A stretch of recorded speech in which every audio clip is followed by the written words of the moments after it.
Hello guys, good morning guys. Good morning, good morning. So nabuo na natin yung yung Motorstar na pangtapat natin doon sa Rusi 125 ni Idol J Mags, no? Kasi balita ko, babalik daw si Idol J Mags sa Mindanao. So kaya ito, nabuo na natin yung Motorstar. Medyo marumi lang guys kasi bago lang kasi nabuo yung makina. Bago yung block. Kasi dati sumabog ito guys. Sumabog tong C200 natin. So ngayon nabuo na natin ulit. So yung size ng piston natin guys is declare lang natin pag na okay na yung malapit na yung pagdayon ni Idol J Mags, no.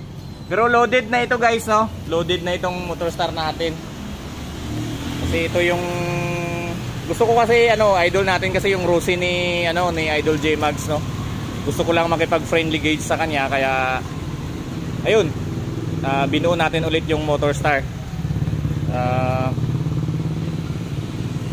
Bali kasi ito guys, no, magpalit pa tayo ng sprocket niya kasi low speed sa kanya tong 40, 1640 kasi ito guys.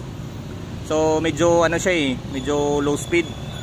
Kailangan natin siguro magbaba sa 36 or 34 depende sa kanyang takbo, no, kasi parang ramdam ko medyo vibrate sa kanyang handling. Kaya ito nabuo na. So update na lang guys, no. At least pag sakaling dadayo si Idol J Mags, prepare na tayo. Friendly gauge lang.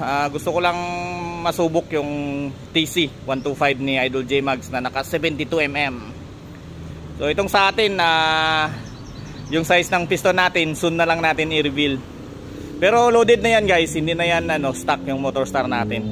Ito yung ina-upload natin na mga videos na sumisibak din ng Raider FI na company stock. Hey ka muna guys. Hey.